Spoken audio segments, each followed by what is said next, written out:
ಉಡುಪಿ ಜಿಲ್ಲೆ ಕುಂದಾಪುರ ತಾಲೂಕಿನ ಅಂಪಾರು ನಾಗಪಾತ್ರಿ ರವಿರಾಜ್ ಭಟ್ ರವರ ಮನೆಯಲ್ಲಿ ಬೆಳಗಿನ ಜಾವ 6 ಗಂಟೆಗೆ 2 ಮೊಬೈಲ್ಗಳು ಕಳ್ಳತನವಾಗಿದೆ. ಕಳ್ಳರ ಕೈಚಳಕ ಸಿಸಿ ಕ್ಯಾಮೆರಾದಲ್ಲಿ ಸೆರೆಯಾಗಿದೆ.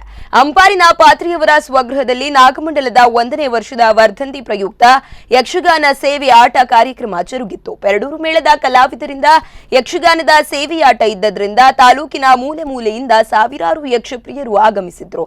ಬೆಳಗಿನ ಜಾವ 6 ಗಂಟೆಗೆ ಯಕ್ಷಗಾನದ ಗಣಪತಿ ಪೂಜೆ ಕಾರ್ಯಕ್ರಮ ಮನೆಯವರು ತೊಡಗಿಸಿಕೊಂಡಿದ್ದರು. ಇದೇ ಸಮಯದಲ್ಲಿ ಕಳ್ಳರಿಬ್ಬರು ತಮ್ಮ ಕೈಚಳಕ ತೋರಿಸಿ ಮನೆಯ ಒಳಗಿದ್ದ 2 ಮೊಬೈಲ್ ಅನ್ನು ಕಳ್ಳತನ ಮಾಡಿ ಬೈಕ್ನಲ್ಲಿ ಪರಾರಿಯಾಗಿದ್ದಾರೆ.